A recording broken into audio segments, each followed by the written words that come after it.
Okay, welcome to the Wandering Minds podcast. I am Mike. I am Mickey. And today we have Trevor and Martin. What's up, guys? What's up? Trevor's fourth time or third. Somewhere around there. Martin's first time. Yeah. Welcome. Actually, let me turn these lights off because they get really red. What the? Huh? Look at it. Isn't that weird how Yeah. it's like one whole side is that, and then it's just that little thing for... Oh, it has its own switch. Yeah, it has its own switch. Which is weird. Okay, so welcome, guys. Thank you for coming. Let's just dig right into it. How was Nationals? It was a blast. Yeah. Yeah. It's super expensive. Yeah. Yes. I said that last time on our pod talk, how expensive Vegas was, but it was fun. Hey, Martin, will you move your mic down so we can see your face? I'm on struggle bus. Breaks it. Right. There you go. Better? Yes, perfect. There we go. Thanks. You still hear him? I don't know. Say something. Hello. Yep, I can still hear you. Perfect. Thanks. It was blocking your face. Yeah. Well, I was trying to do that. So now that Nationals is over, we'll go through that real quick. But you're doing Worlds coming up, correct? Yes, in November. Okay, you're not. No. Okay. No. Yeah. I don't know. I've been powerlifting for a long time. Not a long time, but several years. And I think for me at least, I don't get really anything from Worlds. Yeah. I mean, you could argue that, it's in our backyard. How often is Worlds there? Yep. But I don't know. For me, like the amount of effort and like training and what I use to push me. Yeah. I think since it's not drug tested. Yeah. I don't have if I'm honest with myself, I wouldn't have that like real like Any type of demeanor edge or and anything, or it just doesn't like I'm not gaining anything from it, Gotcha. right? Like I mean I would be gaining like the experience at Worlds and lift with my boys and the team, and that's all good and well, but I think I'm also like it takes so much at a high level to like per meet to really like the way you train and mindset is everything, and on an elite level like I want to know like that who I'm competing with or against is going to matter or propel me, because I'm kind of in that like I want to be top 15 10 in the world, and if they're not drug tested then like that's not going to help my cause right now. So, and that's not to say others who obviously aren't or whatever, that's just like my theory behind like why I'm not, and plus it'll be really fun to finally like be able to just go watch and maybe do that for once, because I had really ever get to do that. So. But it's just a lot, like a meet on a high stage, the mentality and the training and what in the day before the cut, especially. I think that's the other thing is like for me, my cuts are so intense that when I do a cut, what gets me through it is like, okay, I'm going for, this medal, or I'm really trying to platform and it's going to propel my career in this. And I wouldn't get that from this meet. Even though it's awesome in Worlds, I want to do Worlds, but I just want to do it drug test. Then maybe like towards the end of my career or whatever, then I'd be more willing to like just branch out and do other meets, I guess, for me. So that's just my thoughts on it for me. Okay. But, well, what about you? Because you're just doing it, right? Yeah. I mean, is there any type reason other than it's Worlds and it's here, or that's probably the main reason. Just because you can. Right. And Molly's doing it as well, and I think Michelle's gonna do it. So Lynn, who's an older lady, she's doing it. I think there are like 4 of us. Lynn's doing it. Nice. I didn't know that. But yeah, for me it's just just to do it. I'm gonna have fun, because like I probably won't compete again until probably drug test at Nationals again. Which is in Atlanta, right? I'm assuming it's going to be in Atlanta. Okay. I think they switch every year. Mm-hmm. So tell me how you did in this Nationals. 9 for 9 at the last Nationals. 26 out of 27 white lights. Man, which was dope. That was cool. God, I wish. That's phenomenal. That is. Yeah. That is. And then I ended up placing 5th overall, which was a stacked fucking weight class. Yeah, bro. My bench killed me, but there's guys coming out benching 500 pounds. So right? like that was a stacked weight class. Gosh. Yeah. Good thing I squat. Right? Yeah. Well, he was in there. Well, you didn't watch him, but Desmond Desmond Jackson. Is it Jackson? Jordan. Desmond Jordan. Man, that dude's a beast. And he was on your... And I guess he won the deadlift opens in Australia like the year before. Yeah. Strong guy. What did he pull? 720 or something like that? Oh, yeah. No, it was like 739? Yes. I thought it was 740. He Yeah. attempted 788. He just didn't lock it out. Wow. Just a I'm pretty sure I beast. saw it. I just probably didn't know who it was. Super strong. Yeah, I So don't know who strong. it is. That whole group he was with, like, super nice people. Oh, yeah. Yeah. It was cool getting a warm up with him. Right. Well, and that's the thing is your weight class and yours, Trevor. We'll get to you, but your it was stacked. Yeah, and I came in second Yeah. out of 3. Hey, it's different though. Right. Yeah. Well, what I'm saying is he had a legitimate stacked. I big think there weight. was like 23 people. Yeah. Strong as fuck, and he came in 5th. Yeah, the biggest thing, and I'm gonna give this to Molly and Vic, is that they know how to approach a meet in the sense of like, we're gonna do our openers, and we know you're gonna get your opener Yeah. because like there you see a lot of people bomb out. Oh, and, yeah. and like on squats. Yep. And if you bomb out, on squats, you're done with the meet. Yeah. So like that's I might want to open up heavier, but like I know we're gonna do this. Yep. Get And on the board. It's gonna set you up for a good meet and Right. So yeah, it was good. Well, and just getting your first lift out, the anxiety, the nerves, and you're pumped up now. You start it with a win. It was hilarious. So I think before I did my opener, I was like, Molly, I'm gonna vomit. Yeah, I've never I've done plenty of meets. Yeah. I've never had that happen before. Right. But I was like Molly, oh god, because like the thing is and Trevor, we trained together for a while now.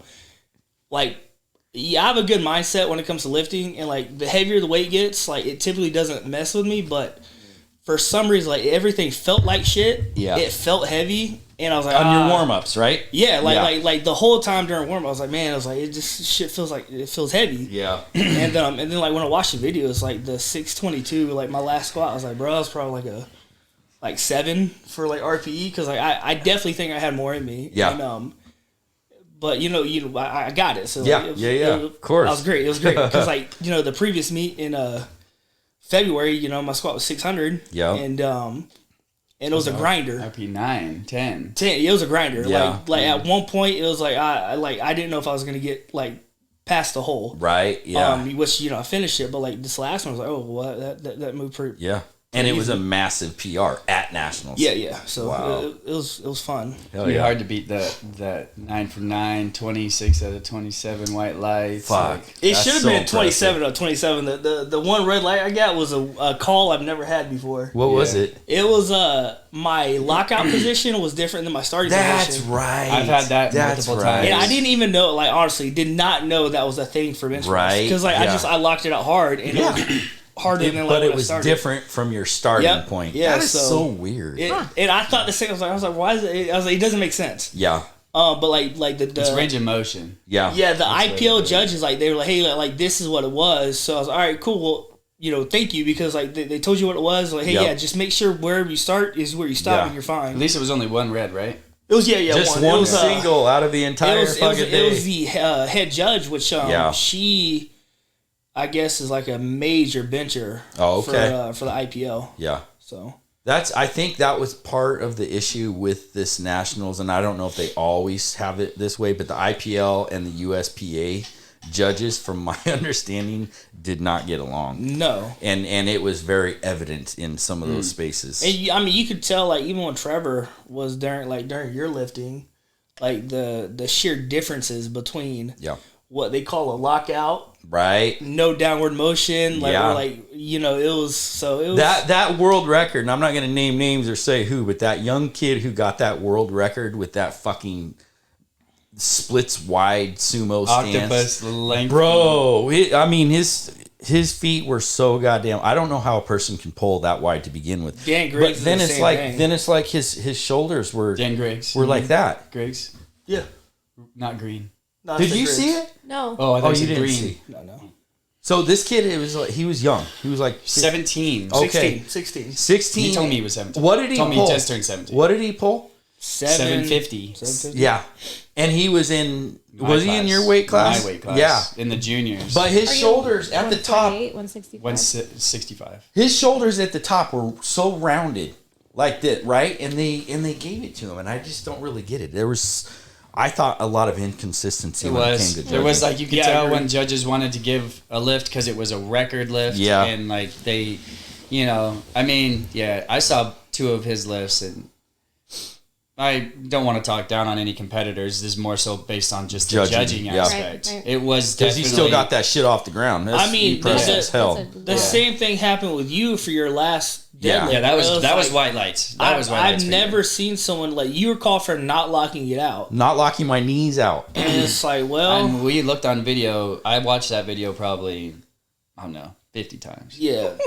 No, I'm serious. I was would like, give it to his you. No, knees Dude, are I was locked. heartbroken. Just like- That was fucking a PR, a state record, and fucking. We'll just go. You'll just PR that next time. Yeah. Easily. But that's where that inconsistency with the judging Yeah. was at, and it was crazy to me that this kid went for a world record, and they weren't Yeah. like harder on the judging Right. with that. You know Yeah, what I mean? because I But- feel like usually they're not so gracious. They're usually a lot harder. Yeah. That's what I see. Like, okay, Yeah. this is a state record. Well, if like- you were to judge it based on, you know, just the average, like looking at a lift, was he locked out at the top? Was he locked, like, were his hips through? All these Mm-hmm. different things.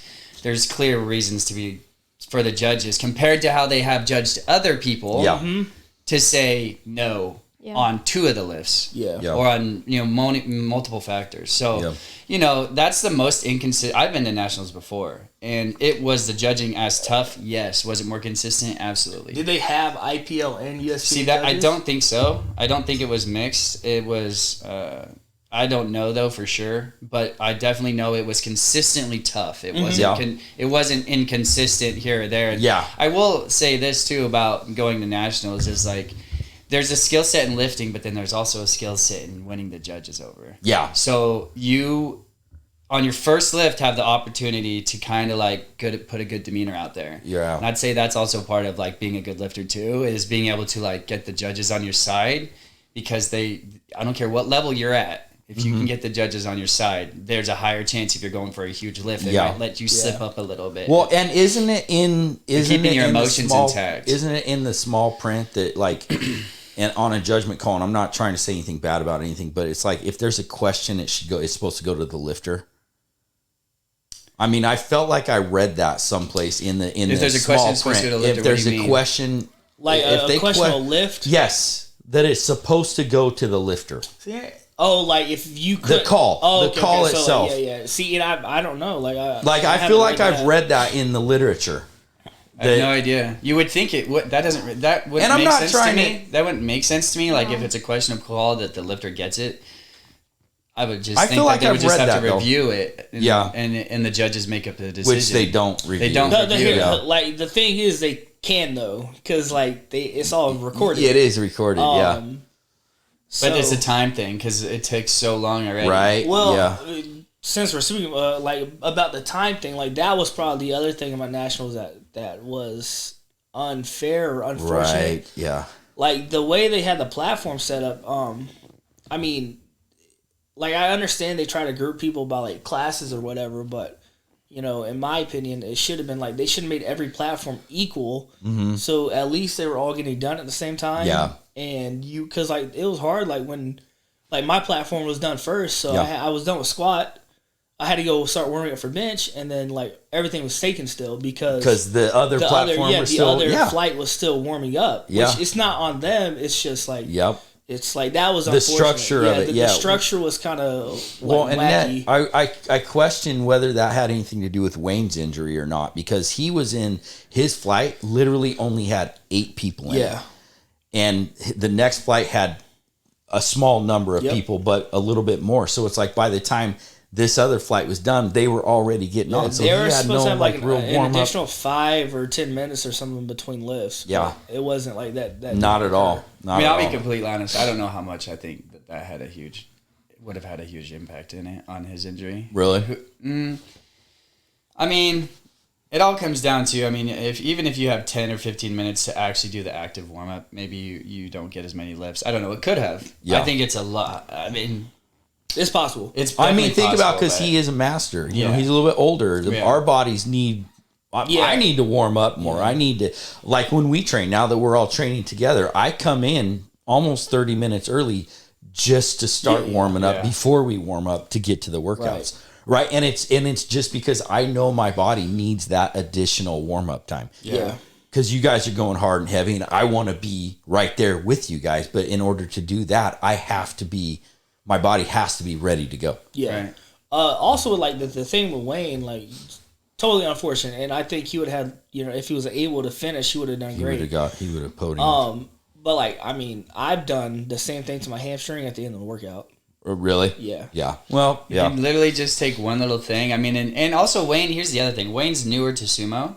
I think he's working on the thing with that is like if you don't get your hips in and it turns in more to an RDL and you're not bracing correctly, because he's been talking to me a lot and he's been really trying to dial it in.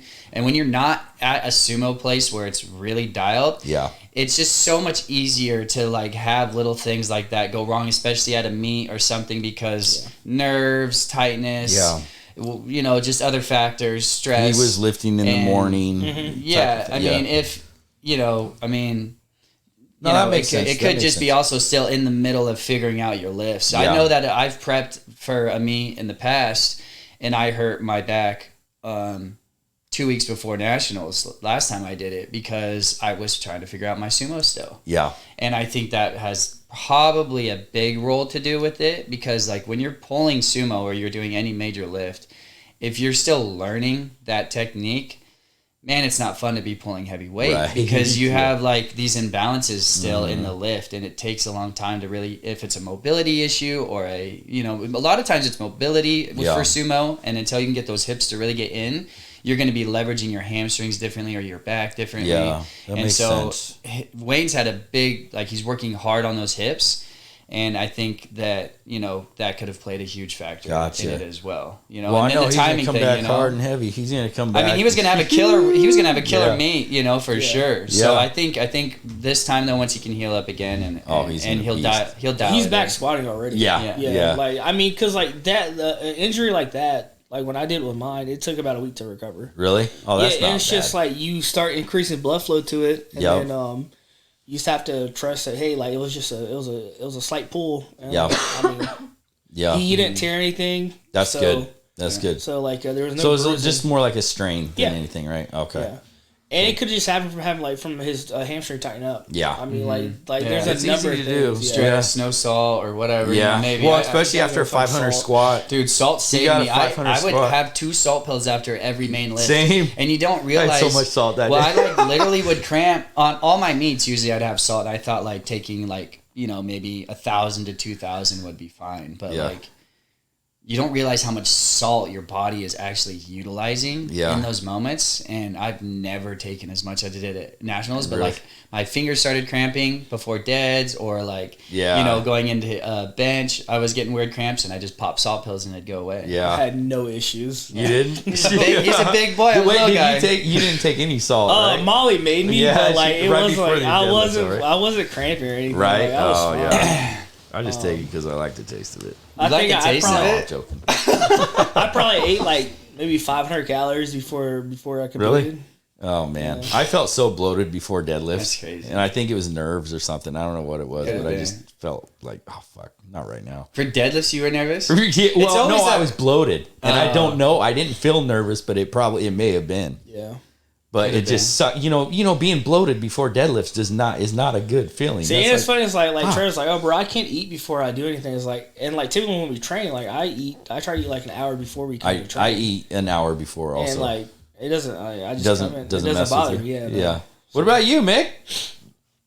I don't usually eat before training. A lot of people can't. It's funny. Yeah. And then there's people that. I mean, it doesn't really matter. It's just not solid. Fairly, yeah. I eat Like I fairly have like light. 1,000 calories of carbs, Right, and yeah. protein, but it's not solid. It's all a drink. It's But like milk, oats, oil. So is it a shake? Yeah. Okay, yeah, that's kind of what I have. But, I mix so my eggs in my terrible. shake. It does. People are like, does it taste good? I'm Like an I'm hour, gonna hour give and a you- half does before Does it's it sound digested. like it tastes good? Right. It's like 3 to 5 tablespoons of olive oil, creatine, mass gainer, whole milk, and oats, and it's blended up. Yeah. And I'll drink that when I get up after like 45 minutes. And I'm not gonna lie, if you're in the game for calories and nutrients, and you're simplifying things in your day, and That's you not don't the want way to to think go. about meals, this is Oh, it this is. is what you do. Okay. Or if And you're you want to somebody put on weight. Yeah. You're Like somebody. Oh, go ahead. I was just saying, I do one in the morning and I do one at night. And Yeah. if I want it, it's good because also it's controlled. So I Yeah. know all the calories in that. I know what I also had for lunch. And then my dinner's the only meal I'll usually be like, what am I going to make? Right, Because yeah. I don't, it is when people say, oh, I have to make every meal. I'm like, I agree. I don't want to have to think about like every single meal that I'm Yeah. going to make. Like, it's just too much. I hate wasting that time. No, because I want to work on what I want to work on, Yeah. right? And then at the same time, I want to know, like, I try to teach also with clients and stuff. It's a little off topic, but like intuitive eating. But so when you know what you're having for all your meals, and you can say, okay, I'm having 3,000 calories a day. This creates this kind of satiety or fullness in my body. Then you can base that also off of like now, like if you've done it for a year or two on trips and stuff. Oh, I feel this way. I must be at this type of fullness, or I've eaten this much amount of food, and you can dial and adjust your food and stuff like that. So for meats, it's nice because, you know, if I have to cut back on this or that, I know exactly where to go. And Yeah. He'll just take, cut it back. 5 tablespoons of oil out and you just lost 500 calories. Oh, yeah. Wow. Yeah. Because a tablespoon of olive oil is 120 120 calories. Oh, is it really? So if I take, Okay. that's all I did. I took the oil out of my shakes and I cut. So nasty. I mean, It probably In a isn't shake, so it bad. probably- Probably mixes yeah. up relatively the well. mass gainer that I have is frothy? flavored. So no, I chug it. So I don't sip It's on probably this stuff. frothy. Oh, it's probably Yeah. frothy. It's not that frothy. It's not Okay. that bad. You Nah. put raw eggs in yours? No. Bro, you're the raw eggs. Yeah. They happen. Right. I've drank. Have you guys ever actually tried to drink like No. raw Yeah. eggs? Oh, yeah. Yeah, I have. Yeah, it's not horrible, but You just, if you can learn to like chug things, like I could chug whatever I want. I'm not gonna drink a raw egg. It's just I can imagine why they're swallowers and spitters. oh my gosh. I can imagine. Just imagine. That's Right. it. But yeah, no raw eggs. Yeah. I could eat those raw all day long.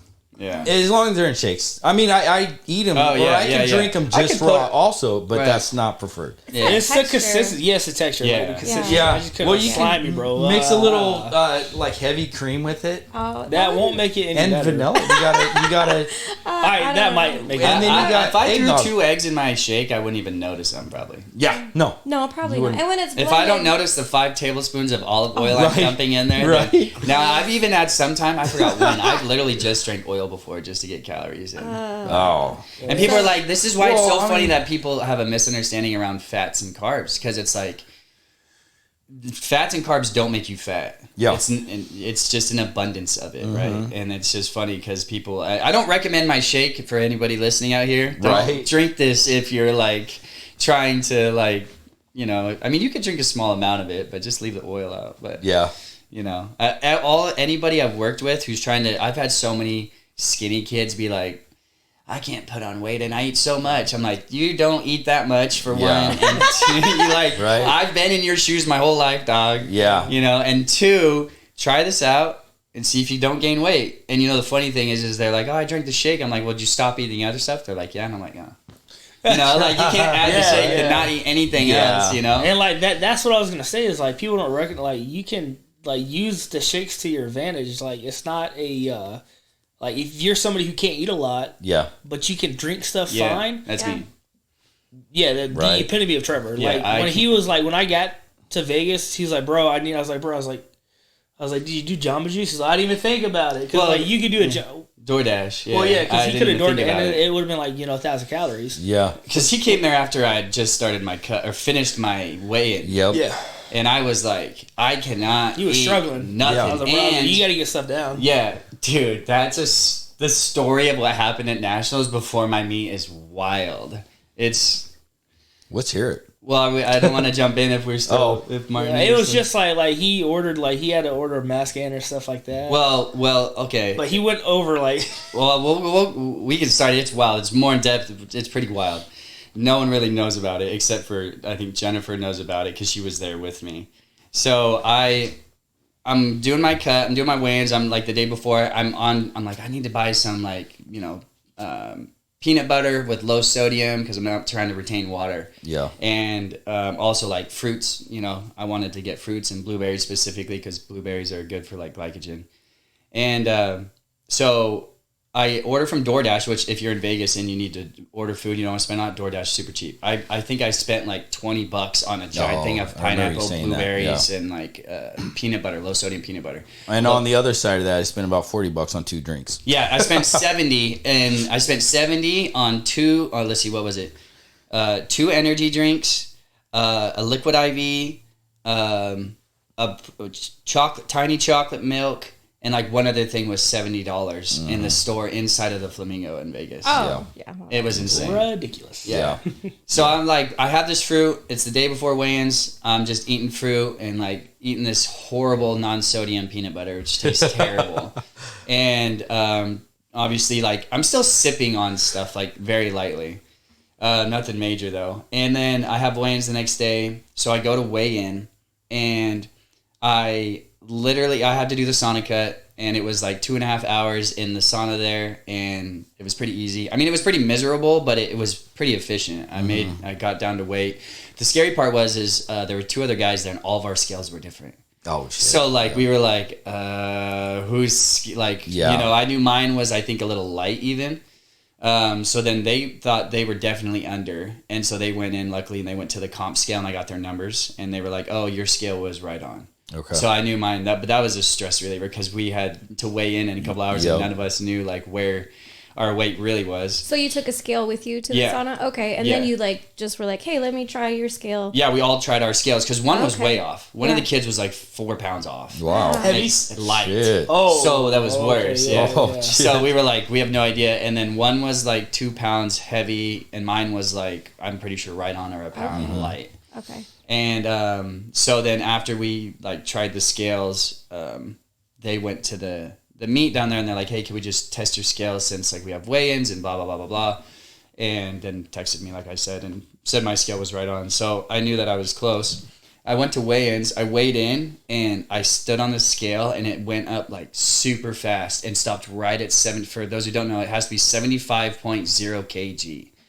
It stopped at 75.0 kg on the dot. Right on. And I was like, and even the dude in there was like, because we thought it was going to keep going up. Yeah. And I was like, don't you go up. Don't you dare go up. I'm like trying to get on my tippy toes or something on there, And so that was that. Now this is the hard part after that was once I weighed in, I had no appetite, but I knew instantly I needed to go get like glycogen and food and stuff. So this is when you showed up and stuff. And so I drank like some milk and whatnot, and I had some salt, and then I had some like energy drink, but I knew I needed like a lot more than that. So I went and got some fries over at freaking In-N-Out at that one little place and sat there and we chatted and I was just eating fries because I couldn't but even the fries were getting just hard. Like I had no appetite. I wasn't salivating. They were thick and chalky and like I couldn't eat. Like I couldn't eat. And so and so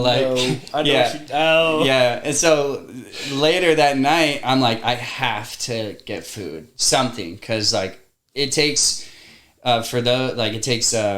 it takes 24 hours to fully replenish like your glycogen levels, like 24 full hours. And I knew at this point I was like, well, I'm not going to get that. I'm going to get like maybe 12-8. And based on the amount of food I had, I knew I still had quite a bit of like refueling to do.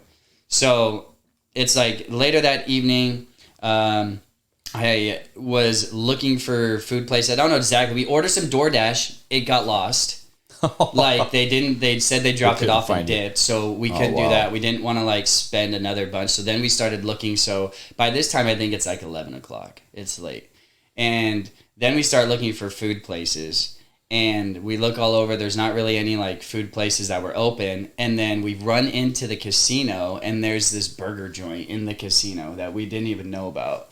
We bought like meals there. I couldn't eat it. Like I literally was trying. So I took my French fries and I was like, maybe if I make them soggy and I can chug them. Like I got to get food in. I was like, I have to get food in. I was like, I have to get carbs in. There's nothing around it. Like I can't not eat tonight. Yeah. And so I like took a bunch of French fries in the bag and I started like smashing them up, mashing them up to make like mashed. And I was I put them in this cup right here, and I started shaking it up. And I went to try and drink it like after I mashed it up with water in it, and I put water in it.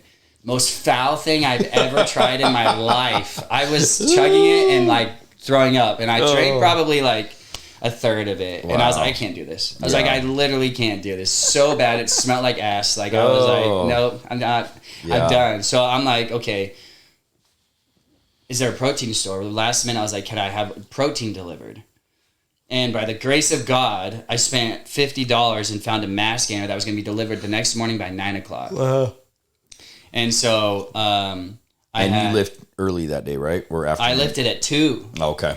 So I was like, hopefully this doesn't really like mess me up because it's not going to be in my system that long. But it was a mass gainer. It had all the carbs, and had I known that beforehand, I could have just ordered it before. Yeah. And so that when it arrived in the morning, luckily it didn't get lost. Yeah. And we got it. And so I chugged some of that mass gainer, and it like saved my life. Because it even has like the actual good. A lot of people think, oh, it's processed, blah, blah, blah. No, it actually has legit, like, stuff in it. It wasn't an unhealthy one. Like, there's, like, a Vita store or something that was close that had it. It was the only one, though. And so that pretty much... So I was stressing. Because I was like, I knew what happened last time at the last meet, at the home meet, and I didn't, like, eat near enough. So this is why I was ODing on, like, I need to eat way more than I think. Yeah. And so this had, like... 1,300 calories in one serving, and nice. I drank a full one of that, and then I had more during the meet. One serving is 6 scoops. Just so 6 scoops. Okay. So it's not like one scoop is. No, that's a huge scoop. No, it's literally got like 3 servings in the entire thing. Yeah, it's like servings. Yeah, it's like they're like 25 grams a scoop, so it's like Jesus. Yeah, it's a lot. It's like 100 grams just for like one serving. No, it was 233. That's crazy. 233 grams. Oh, for a serving? For a serving, yeah. And you need about 400 to 600 to fully replenish your glycogen levels at my weight. Yeah. And so I knew those numbers, and I was like, I already had a bunch of fries. I knew I had some in there, and I was like, I just need to have probably 1 serving of this, and I'll be probably good. Yeah. I was like 15 pounds underweight, so no issue there. So, no issue. I didn't feel like it affected me in the warm-up rooms, really. I mean, I felt good. So, I mean... Well, you performed good. Yeah, I performed. Because what'd you get? You get second? Third? I got third. I was off second by like 18 pounds or something. Like that. What'd you get for squat? Only 486. What was your opener? 474? 460 something. And you missed depth on the first one is what they called? Mm-hmm. And then my third was faster than my opener. Yeah. Yep. Yeah, so, I mean, my meet was good. Well, you got third. Of course, it was in a good weight class, too, in a stacked class. Yeah. Yeah, because you had... 32. 32. Yeah. Yeah, I mean, it's weird because, like, I'm looking at numbers. Like, I didn't even care who was there. I was looking at numbers from, like, the world, right? Like, the top 15 in the world. So I still have those numbers in my head. So that's also why I'm like... But, yeah, I mean, Bench was the only one that I still feel like takes a little bit more of a hit from these cuts. Yeah. Because, like, squat, even though I didn't get the numbers I wanted, there's a lot of meat left on the tank. Like, they're in the tank there. And the deadlift was the same thing. Like, even though I missed my last lift, it was just because it gripped. Yeah. It flew up, too. So, bench, I knew going in. Because what was your deadlift? 633 on the last one. Yeah. And, but, yeah, bench. Damn, bro. Bench, I knew was going to take a hit based on how it was feeling. So, I mean, I think I got 371, I think. 369? Or 369. So, in that, right around in that area, which or we was it wanted. 363? Huh? No, that was my PR. We did that on my second. Or we got because you missed your last one. Or I missed my last one, which was, I don't remember. Either way, I did PR my meet bench, but we were shooting for 385. Yeah. And in the gym, I've hit like 420 on a 2 board, or even on a 1 board, I hit like 407. So we were like 385 or 380 should at least be there. Yeah. So that's like what we're kind of figuring out now as far as like why that's not there. I also, on my bench, I've been working on my butt obviously not coming up. Mm-hmm. And so I was worried about that. So I just eliminated it. So which means I eliminated all my leg drive for the meet. So I still got like near, I still got a PR on my bench without any leg drive. Yeah. So even Vic was like, yeah, you didn't even use like I was like, dude, I just didn't want to risk not getting. So how did you eliminate that in the moment? How did you eliminate your normal routine? Well, because the routine that I had, we had been changing and it wasn't ready to go by meet. So I went back to what I knew I could control. Oh, gotcha. So for me, I've been lifting for so long. I have in my head, I have controls for kind of like, I wouldn't say squat and deadlift because deadlift is still a new sumo, which is locked in now at this point, besides the fact that like just I need to lock my knees sooner. Yeah. Squat is just, I was injured forever. Now it's finally just clicking. So, and then bench is just, I have a way of just letting the bar come down to my chest, holding it tight and pressing it up without worrying about legs. Is that more of a mental thing? For you, is it more like you're just in that thought, or no? I chose to do that. No. I guess what I mean is I don't understand how you could take leg drive out. Yeah, I had tightness in my leg drive, but what I mean by leg drive is like usually when I bring it down to my chest, I'm able to create a little explosion through my legs. Yeah. After I took that out, to where I just like brought it down, my whole body was still tight. Yep. But some people will call that as leg tension or leg drive, is just being tight the whole time. Yeah. But if you watched even like the best lifters, they'll sometimes still have like a little push through those legs, and I just took that out because I didn't want to eliminate my butt coming up at all because I knew bench wasn't feeling good. Right. Okay. So because of that, I knew I could still get a PR and I knew I could still get the lifts. Once 353 on my opener moved how it did, I was like, okay, I'm in the clear. I can get the next one without leg drive, but I knew I probably wasn't getting my third without leg drive. Okay. Leg drive probably would add another 10, 20 pounds on my bench pretty easily. And so do you leg drive? He does now, yeah. I do now. You're working on it. Yeah. Okay. Again, like just with like the shoulder stuff I've had. Trying to get like bench to actually where it feels good. Yeah. Pain all the time. Hard. That's hard to do with that shoulder issue. Yeah. So it should be good for the next meet. I'm looking forward to it. Good. So. Is this healing? Then I take it. Slowly but surely. Okay. Yeah, it's better than it was. That's good. And then Vic and Molly, like we're adjusting my grip as well. So wider. More narrow. Oh, gotcha. To try to take more tricep. Yeah, to take some of my shoulders out of it. Gotcha. So hopefully it will. That's been funny to watch. Right, they're like butting heads a little bit. Yeah, it's because it's frustrating, and it's not like I completely like believe in them, and like of course, I know that they're right. Right. But like Molly, it's like Molly. You see how wide my fucking shoulders are. I can't. Right. I can't bench this narrow. It's right. Like, that's not natural either. So like, that's only butting his. Because that would take a lot of lats, right? Would that? It would just be not natural. It's not natural. It's not a natural. Right. For you. Yeah. Pressing motion. So, but I am closer than I was because before I was benching with my pointer finger on the ring. Gotcha. Which is the widest you can go like for a legal bench press. Yeah. So yeah, and now his hand's all the way on the inside of the ring. Yeah. So like now my pinky. So your finger's on the knurling, the beginning of the knurling. My pinky is on the ring. The ring. Woo! Yeah. Okay. A whole fucking hand width then. Yeah. Oh, and you started to use the sink more, which has looked really good. His base looks way better. I've never tried that. I see people doing it. It seems like it's something that I could not get my body to do. It's for body types is why. Yeah. It's not necessarily for smaller people. Yeah. And that's just from just the way that the dynamics of how big his chest is and how much like the way in which they have more to give to let the body play. When you're smaller, you have less that you can really let that body like play. Sink in it. Yeah. Now would that use a lot more leg drive? It does. Okay. Like off the bottom. You see Molly's, right? Oh yeah. Yeah. So she's literally doing there's cues in a good sync that, like Vic says, you should not be teaching like head coming off the bench. You have a deeper range of motion if you sink too far. Everything's kind of got to work for that lifter. But if you can do it right and you can come in that sync and get that timing down, you can literally like throw the thing up there and it's a huge out of the hole help. You know? I mean, it's huge. And I tried doing it and it's like, I think I can do a minor one, but when I go too deep, I lose my strength position. Yeah. Because it changes the angle of which the bar sits on your chest, because when you go forward, you're pushing the bar farther forward too. Can take you out of that natural power stacking that you have as a lifter. Yeah. So for his case, he naturally now, because he's narrow, has to pull it farther on his chest anyways. Yeah. So that sink actually looks really good. It looks the best I've seen his bench look. Yeah, and then it's also like, again, the leg drive is helping where my weakest is like about 2 inches off my chest. Yeah. Mm-hmm. So it's helping me like push through that. Bounce through because like that. I mean, like tricep wise, I've done like 390 to a 3-board. Wow.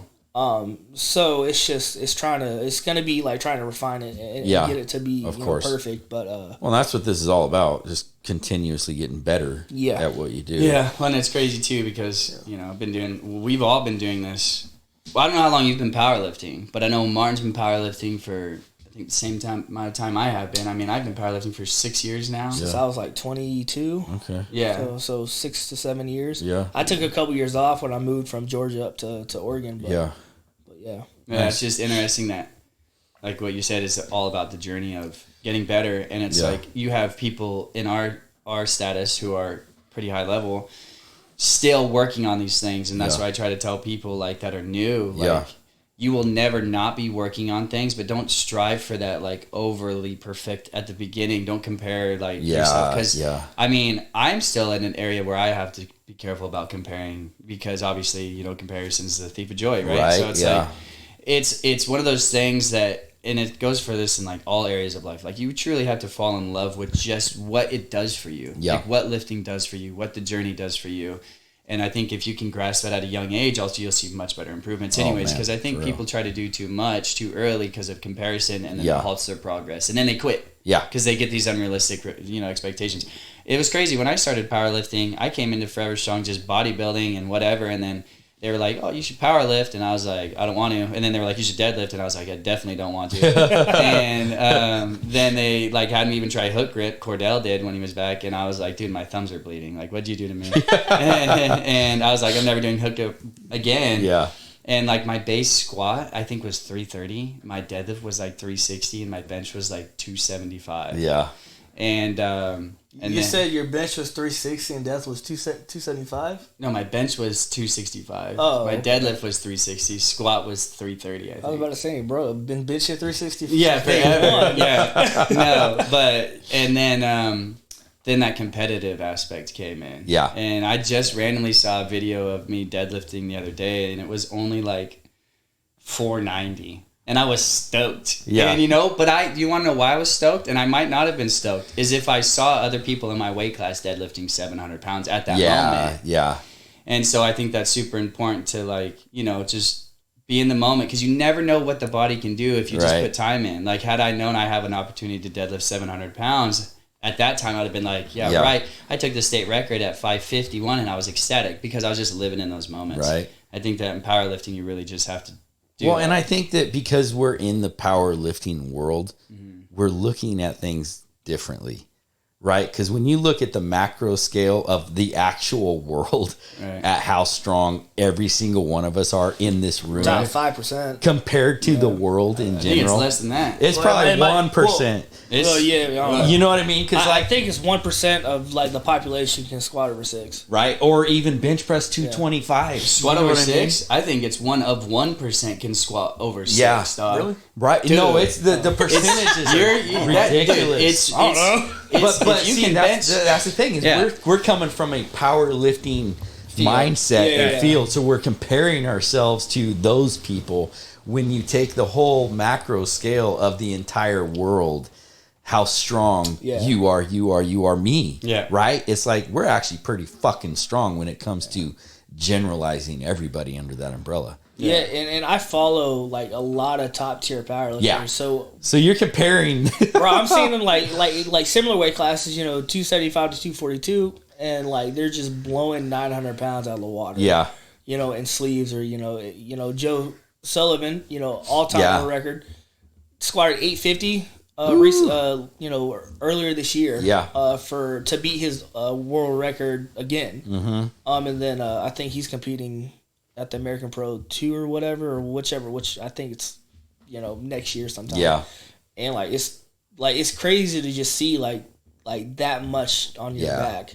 So like that's kind of like, it's insane. It's a drive. It's like, bro, it's like I want to get there. Right. Yeah. Exactly. Yeah. You can either be afraid of it or you can be like, because that's what I mean by like, don't be there. It's easy to be like, wow, like I can't get there. Yeah. Like I've been lifting for this long and I'm not there. Right. You know? Yeah. Like, or stuff like that. And that's it's how, well, bro, with like bench, it's like, it's such a detriment to my like mindset. And like, I don't let it get to me because like it's at the end of the day, I'm going to get what I could get on bench and like with my shoulder, like it's going to be what it is. Yeah. But like I have control over squat and deadlift. Yeah. So it's like that's where it's like, all right, cool. Like I know I can, like I don't grind bench. Yeah. Because like that's how I'll hurt my shoulder. Yeah. Again. Oh yeah. But like squat deadlift, I'll grind the shit out of it. Like it doesn't matter to me. Yeah. You've been getting better. His bench, what he's failing to say, has come so far. The dude benched 303, could barely bench 220. Yes. 8 months ago. Yeah. So at the meet I used to qualify for nationals, I benched 275. Yeah. In pain. So like I had pain like with the bar. Yeah.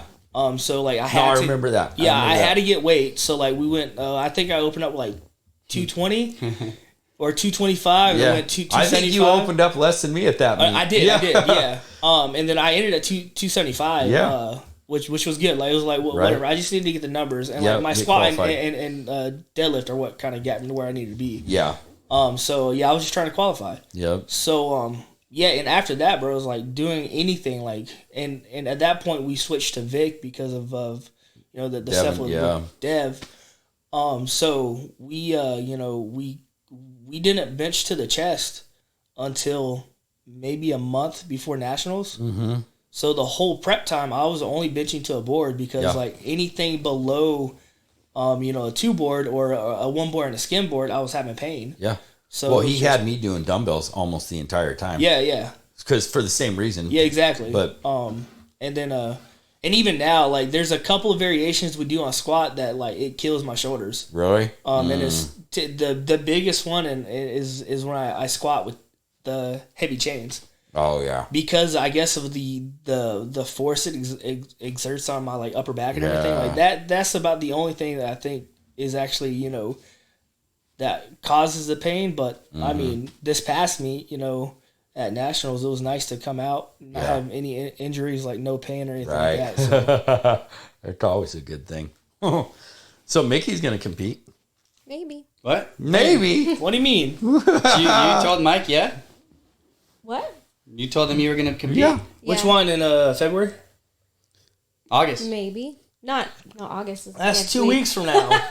Yeah, right. Just got to get numbers on the board. That's all we're doing. Hey, if Vic That's told me true. today you're gonna compete in August, I'd fucking go. I'd be like, let's I fucking do. go. I do. Let's fucking I go. do like squat opener, bench opener. Right. I asked Molly, I was like, can I just do deadlift only? She's like, no. Yeah. All right. Well, you're getting ready. Yeah. That's the plan. Are you afraid to compete? No, I'm not afraid. I just am not competitive. So I don't really care. Right? I love to lift. I'm a little afraid of getting hurt because last time I trained specifically to compete, that's when I hurt my back with Devin. And but I just did my like 1 rep max this last week to see where I was at, which sucks, but my body is not sore like it would have been. So I think taking like the last I haven't done anything heavy in like well over a year. Okay. Yeah. And so then to do this heavy stuff this last week, my back and my lower back is not hurting. So I think taking this, I've done a lot of volume stuff, like low weight volume over the last 6 months when I am working out. And I think that made a huge difference, just like really focusing on form. Yeah. Right. And my back that I hurt, like it's not hurting at all. Like I'm good. But, I just know, like Vic asked, he's like, do you have any injuries? And I was like, not yet. Oh my God. You guys and the way you think about injuries, I swear. Well, we had this discussion though, it fucked right? me up. Yeah. Like it spiraled me into a severe, like I was already like struggling with depression, like Yeah. bigger depression. Like I had to. So it was icing on the cake pretty much, like the injury. It was bad. Like Yeah. Mike brought me a fucking walker. Seriously, like I had to like. And a toilet you ever seat go get it cover and the checked out? toilet seat. Yeah, no, No, I didn't. yeah. I didn't. But like I had to use my hands to pull my body out of the bed. It was a good thing that like I was strong, like my upper body was strong, because I would have to use the walker just to like get my legs moving, so then like my back would loosen up so I could walk. So it was bad. I'm like, I can't be in that place as a mom of 4. Yeah. To like be out of commission like that. And Well, see, and that's what I was talking to Trevor about the other day. When and it's I'm not afraid of injuries because I'm always fucking injured. Like I'm walking injury. What I'm afraid of with the injury, like a big injury, like the back injury, is my work life. Yeah. You know what I mean? How is this going to affect how I work?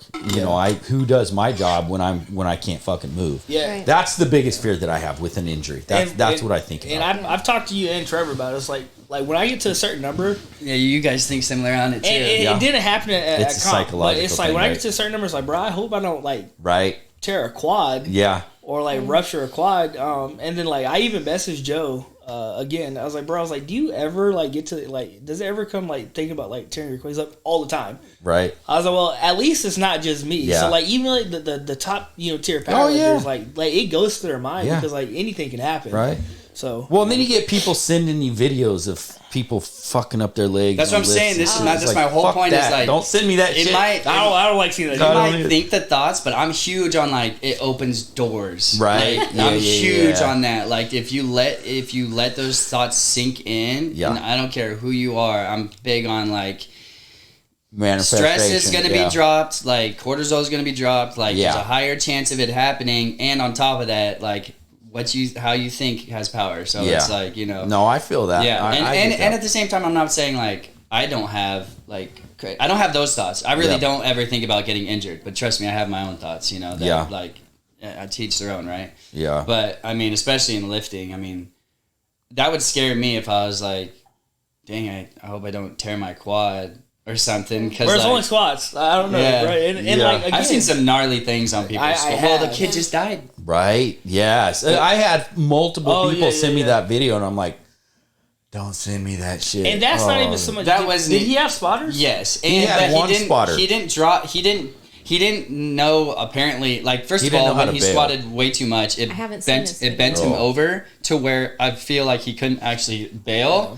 But the spotter really didn't even do anything. He didn't do so- anything. He only had one spotter that didn't know what the fuck he was doing. He didn't Yeah. have safety racks. Yeah. It's like, fuck that. Oh, it's Smash so his head? no. It broke crushed his his neck. It broke, broke his neck. It was So it's he bad. fell forward, bent Yeah, forward. knowing that's what I envisioned. Ooh. Yeah, I wouldn't watch it if you haven't. No, I see, like I squat Yeah. all the time without spotters, Yeah, that's crazy to me. but I also But I also know how You to throw it back. Yeah. Well, yeah, that, but I always put like safeties up. that's That's- the that's difference. The so safety different, racks yeah. is everything. I see people all the time, not necessarily in our gym, but at other gyms that like this ego shit that don't use. It's like, Or they oh want my the camera to not have God. it in there. Right? Yeah. Yeah. And it's just insane. Like I'll to me. have safeties up. Sometimes I'll take one off, and just so it's not in the camera. Well, you can get, yeah. It's not the other safety. but at least you have one up. But I'm also not gonna. Here's the thing: if you have But you an know issue where your of the control squat is. You've been breaking you doing this down long enough. Yeah. forward, Right. Yeah. then like don't risk it. But Right. I never have that. And even if I did get a little bend, all you have to do is just kind of like Yeah. Which is Go what I ended forward. up doing in the squat. But with all of that, like me getting hurt, what I was gonna say about that is what I did learn from it is so when I got hurt, I slept like shit. I had just gotten home bet. from being gone. I was on the airplane. I had diarrhea because I had like a bad burrito in the Goddamn airport. diarrhea? Do you remember that? Do you remember? I was so messed up that I had my pants on backwards, and I didn't know it. I didn't know it until later when you sent me a picture of. No, I got home. Whatever. We hung upside down in the thing that day after the end of training, and I was like, my pants are on backwards. Like that's how out of it I was that day, which taught me like there are days you need to choose not to train. Yeah. And I showed up that day, and I even said to Devin just before it happened, I'm getting pissed off. And then I tried to lift this thing, and that's when I fucked my back. It So was a Zercher. it was a Zercher oh deadlift. gosh, it's Those fucking Yeah. suck. Yeah. that might be top And two. we weren't doing lightweight either. Yeah. It was fucking No, I was heavy. getting really pissed off. But like all of those other things, I'm able to look at now. Like, all right, I need to know, and like I am not fit for training. Yeah. Right. And so I'm not afraid of getting hurt like that because I look at all these other circumstances Yeah. of what was really going on and like why I got hurt. Right.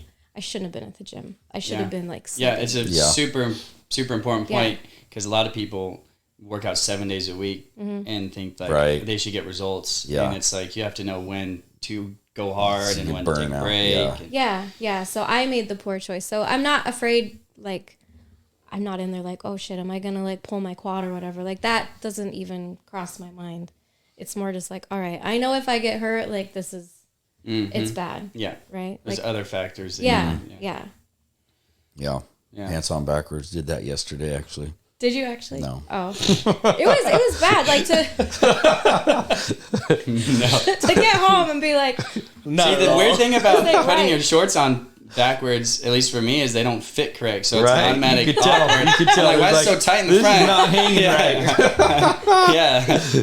I'm like, I don't remember this. Yeah. But no, you know what? You do make a good point, and these guys have probably picked it up with me as far as now that we're training together. It's like, I'm going to go there with my best spirit, with my best energy. You know what I mean? 600 It's milligrams always of gonna be- caffeine. That helps. Ready to go. Racing on the That bench. helps. Who's racing me today? Right. Not me. But I have to go in there with a certain mindset of I fucking love this. Let's fucking go. You know what I mean? Because I know that if I have that mindset, my lifts are nothing's gonna go right. Oh, like right? being afraid or No, not being afraid, but not the circumstances lining up to where I shouldn't be here today. You know what I mean? It's just it's not a good day to lift. So it's like, no, Wouldn't let you there have was that a day anyways. when we were right, and training. that's I'd be what's great about these I'd guys. be like, dude, what are you doing? Yeah, I can't even see you being like that. no, not in the gym. Yeah. One Not in time. the gym. But Maybe. One time you left. But there would definitely be days where I'd be like, Mike, don't work out today. Right. I think that would be hard for you. It would, and it is. It's very hard because that's my mental. That's where I get my mental clarity Right. in the gym. Yeah. I get clear off the Yeah. stress. But as you guys also know, it's like making the right calls for me at times. You know what I mean? Like, let's not go that heavy. Let's go lighter. Let's do The this. right. RDL's like, Mike, don't do that. Yeah. And he was right. He was absolutely right. I was like, and Trevor's done that on 25. another list. Yep. Yeah, I mean, there's just so much. It's longevity, and I think especially on the way in which Vic programs and Conjugate is.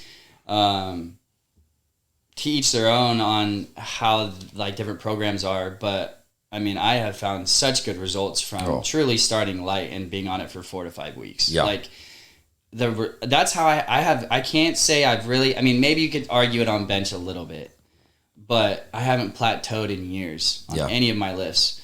And like, only time I really plateaued was just I was injured. Yeah. But I've been able to progress lifts and lifts. But also progressing doesn't mean you get stronger. Also, it means better form, better control. Yeah. It's a multitude of things. Right. And so I don't think I could have done that because you have to think also, if you're not starting light and you're staying super heavy on these things, I mean, deloads are different. Everything's different. The wear on the body is different. I just don't see, and I've done research and studies, looked at a lot of studies. I don't see how people do.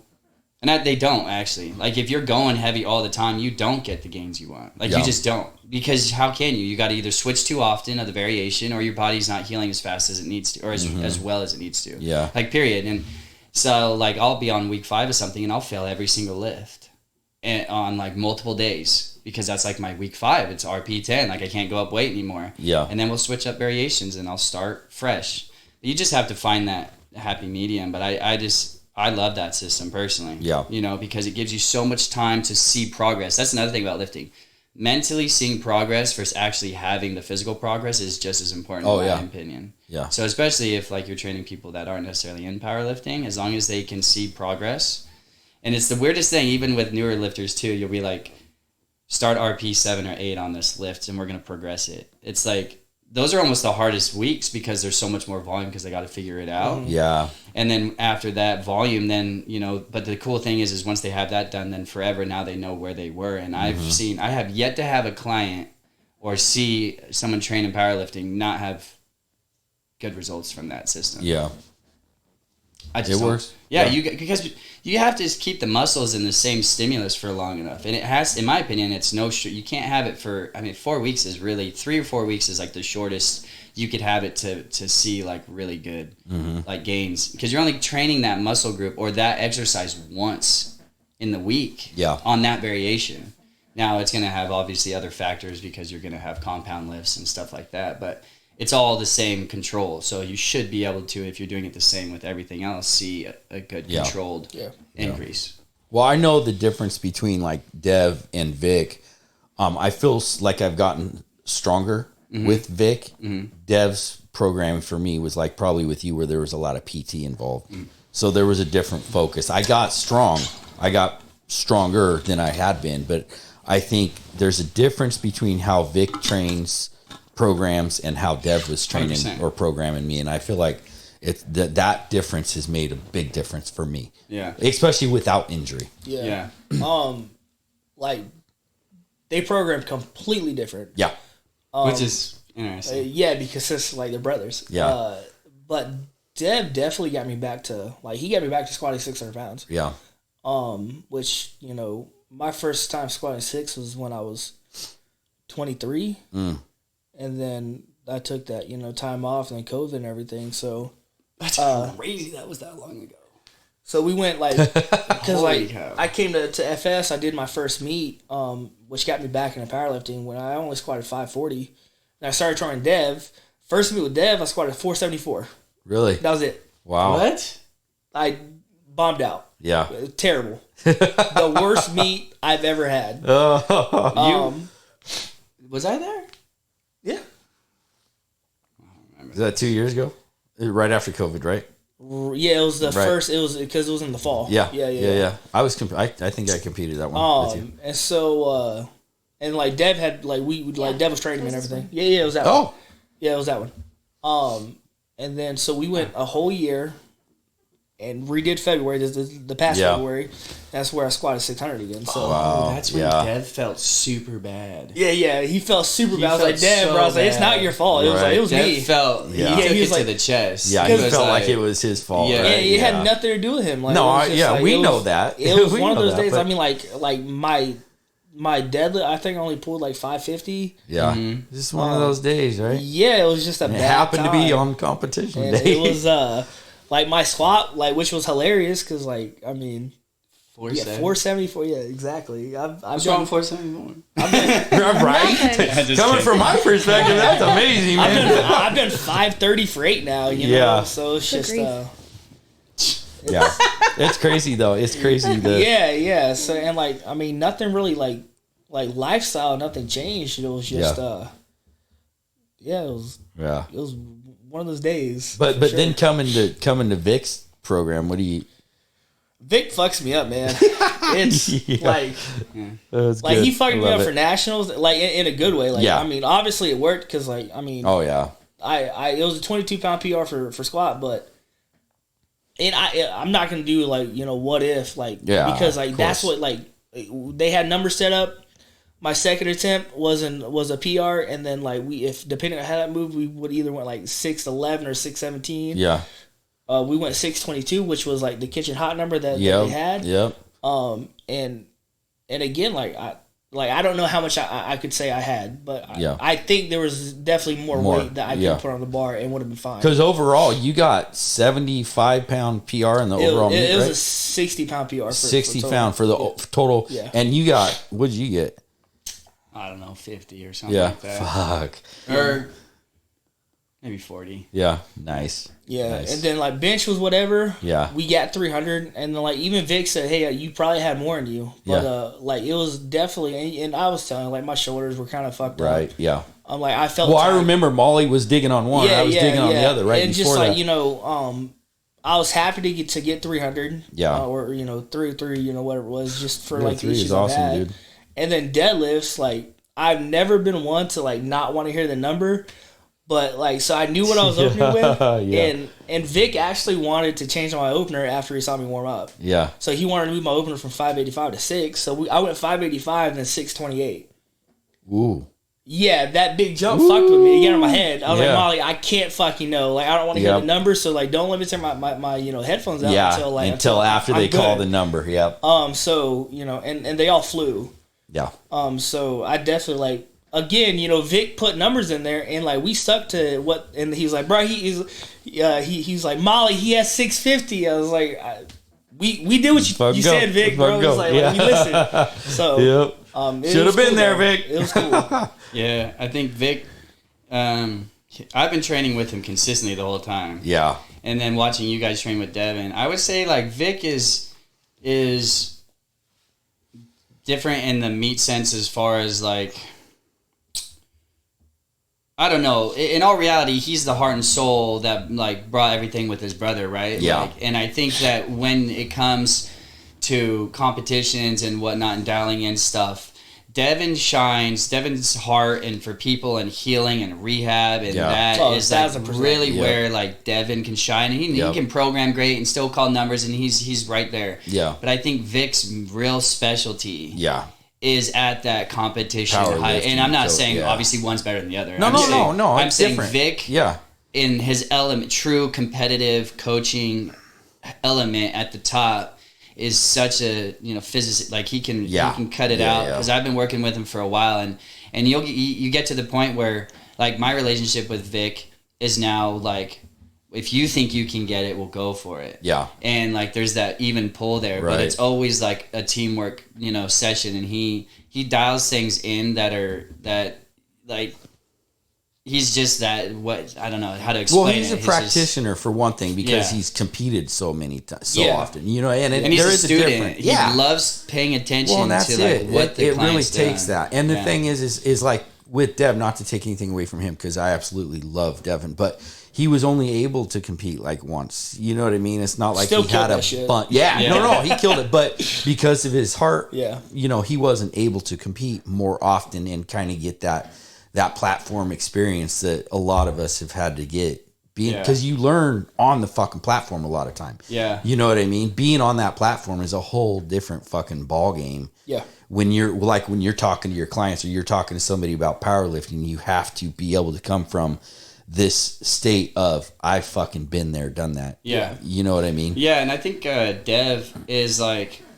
you have, that's why they balance each other out, right? Like Vic and Great Dev, balance. right? Because like you have one dude over here who is very direct in a sense. I mean, he around people and stuff like that, you might not, but his actual self, I mean, I've seen him train with Molly and them and he's like direct. And then you have Dev over here who's just as fired up in his own way though. Like but he's less direct, right? Like when he trains with Martin, he's like, well, if you think you got it, you got it. But Vic's like, no, we're not. But Vic will say, no, we're not doing that for the most part. Yeah. It depends on your level with Vic. Yeah. Like for me, he's like, no, cut it. Yeah. Right? And that's one thing that Martin's learning right now is like, even though we might think we have more on certain lifts, we're Molly, cutting bro. it. Yeah. Yeah, but it's Vic too. I know. Vic will do that too. And I feel like, it's just,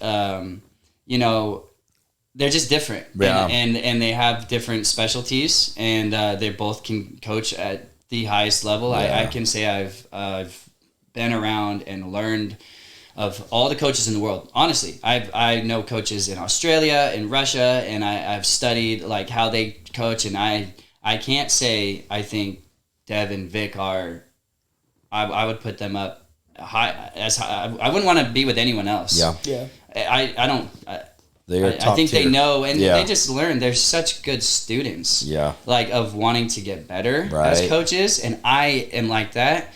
So I need that in my corner. Yeah. So I'm like, okay, cool. I can give you my trust that you're going to like dissect me correctly. Because if you don't, I'll do it. But I don't want to do it honestly, and I'm gonna miss stuff. Yeah. Everybody needs to coach at whatever level you are. Absolutely. And I think like we really have a gem here with Trevor Strong, Molly included. I mean, Molly's great. I know their story. Molly, I mean, she lifted and whatnot, and I heard of their love story. And Molly's really taken on that role too of like really just. I mean, she's done a phenomenal job with the situation at hand as far as taking on Dev's stuff, and then it's been incredible to see how they've. Really, well, I think a lot of people misinterpret Molly. No, they interpret her properly. Yeah, but they misinterpret her. But she's not for them. Yeah. Well, and that's it. It's like if you don't like Molly, it's because you just don't. Yeah. Well, and they don't like look like at the end of the day, like a lot of people leave Forever Strong because either they don't like certain people there, or it's a competitive, get better atmosphere. Yeah. That's a 1% thing in this world. Like truly like 1% thing in this world. You can go to the gym and you're not part of the 1%. Yeah. In my opinion. Like you can go work out and it's not hard to work out. Right. And people who say it's hard to work out, well, I don't know what to tell you. It's not hard to work out. Yeah. Like as far as like what I mean by just going to the gym to do something, like people might argue that's the easy part. That part. In my opinion, people would be like, well, it's hard for me to work out. Okay, like whatever. In my opinion, it's not hard to look at the bigger picture and want to be physically healthy, you know? I mean, there's days that like maybe I don't feel as like I don't want to go. Right. But I think the thing is when you go to Forever Strong, you have Molly, Dev, and Vic that have created such an atmosphere that at the end of the day, you want to. Then they want, that at the end of the day, if you aren't wanting to be the best you, and be held accountable, it's not just like wanting to be the best you; it's being held accountable. Yeah. Because at the end of the day, they'll call you on your shit. You get called on your shit. Yeah. Most people run away, and that's just the way the world is. Like being held accountable is very thin. Like people that can actually like that genuinely care to hold you accountable. Yeah. Well, and see, I've had this discussion with you guys probably and Mickey for sure that like when I go to the gym, I want to be out of control. I don't want to be in control. I have so much other stuff I deal with stress-wise outside in my personal life. I want to go there and for my coach to tell me exactly what the fuck to do. You fucked up, do this right, do that different, do this. Mm-hmm. You know what I mean? Tell me what the fuck to do. Let's go. Yeah. Right? Yeah. That's my gym time. That's what I want from that gym. That's what I get from it for sure. Yeah. I think that's why I felt like since I quit training with Devin last summer, like I've just been floundering. Yeah. That's why I was like, I need some fucking help. Like, I love working out. I love lifting, but I need that direction and the accountability. Yeah. Like I could never train myself because like I have an ego and like I'm gonna stroke the ego like with spots and stuff. So it's like see the fact that you can say that is huge. Like I'm like and I've done it before. Like I've done like my own training. It's like I'm gonna come in and I've trained with you when I've seen him battling. I'm gonna hit I'm gonna hit a fucking PR instead of do my workout that I so like with this it's like you have the accountability. You know you have coaches that truly care, like Molly and Vic and Dev, they truly care about their clients. Yeah. And you can just tell that by like Vic taking over for Dev, like he took on, a bunch of people. I know, and I reached out to him last week and like without hesitation, he was like, yeah, let's do this. Yeah. Because I was like, I don't know what your workload is, right? I did not expect him at all. He probably was just like, I'm down.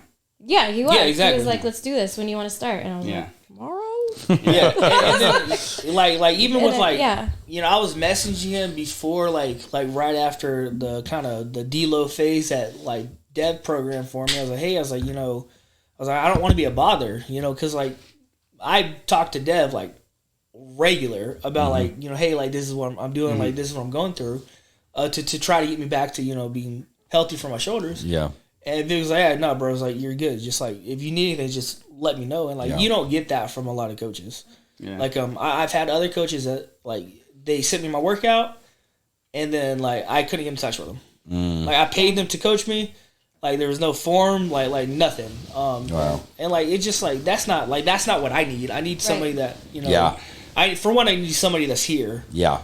So like even though I might not see Vic, but like I know he's watching. Yeah, soon. Like, I'm really hoping that he's able to come and actually come to nationals. He'll have a or blast. to worlds for to handle. I hope he comes and trains with us. He will. He's supposed to. And I want to clear this up because I don't want it to get twisted. When I say what I meant by working out not being hard, I mean we're usually fighting other demons in our lives. It's not the actual workout that we like aren't really. If that makes sense. Yeah. Because I know I don't want people to be like, well, it's hard for me to go work out. I'm like, it's not probably the actual like workout. It's just like it's other things. Circumstances. Like what Mickey had alluded to earlier. Exactly. Yeah. Well, it's like with Mike saying he wants to be able to go, have somebody tell him what to do. Yeah. Because he has so many other things he's taking care of. That's the hard aspect about it. I feel the same way. Like I have so many other things that I have to take care of. I need this time to just somebody tell me what the fuck to do. We literally just had that talk about like I want to go to the gym and I don't want to have to think of what to do at all. I want to see a plan and go execute and go. And being with the team, it's fucking awesome. I love it. I fucking love it. I wish we can all do it all the time. It's fragmented at times because of work schedules and Yeah, that rotating shift work sucks. Right. Swing shift. He works swing shift. I don't know. I give that kid, rotating. I give that kid props because, like, I don't know. Yeah, didn't you just get off this morning at like 6 or something? No, that would have been if we did it last Thursday. Okay. I've been off since That's right. Tuesday morning at 6. This last week's been a blur, man. But like, so I start day shift tomorrow. I'll work day shift Friday, Saturday, Sunday. Go back to night shift Tuesday night. Jeez. I could not. That fucks up your He's system like so badly, dude. He'll be up like on those nights too, and like I'm up late for trading, and so I'll know when he's working nights usually because, or like he'll have to. You know what's crazy about it too is you'll have to completely switch a whole day, like his whole sleep schedule in a week, or is it every 2 weeks, or it's 1 week? Every other week. It's every week. Yeah, so he'll like be like, I have to stay up, so he'll get a normal night's rest, and then he'll have to stay up for pretty much almost 24 hours just to make it normalized. Fuck. So like that. See, and I thought I had it bad working before I work out. No, I think that's worse. That's why I'm like, that sleep when you shit's can worse. take stuff like that into perspective, that's like kind of what I'm hinting at with working out, like what we think about why things are hard, and then we see that, and I'm like, dude, if I was in his shoes, right? Yeah. I mean, I don't know, like that's kind of what I'm. It was a learning curve, like to figure out what worked. Like on day shift, I would try to come before work, so like. Yeah, 4 in the morning. I'd get up at like 3. Yeah, and then come work out, then do my training session that like Dad programmed or Vic programmed or whatever. And then go to work. That's and work dedication. from 6 to 6, and then get off and then with those, which I actually like the split now better because like when I'm working, Monday through Thursday 6 to 6 in the morning. 6 a.m. 6 p.m.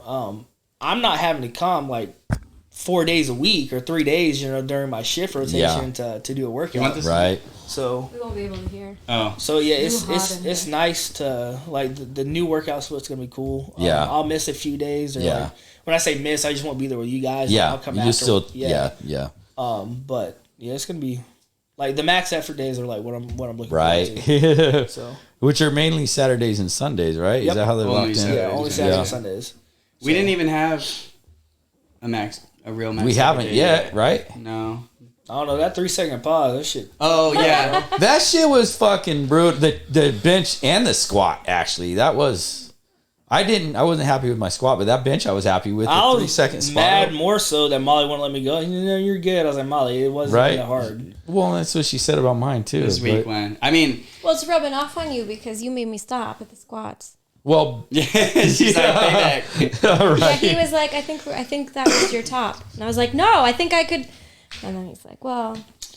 And see, like Dev, these guys are rubbing off on me. Like it's funny. This doesn't sound like the mic I know.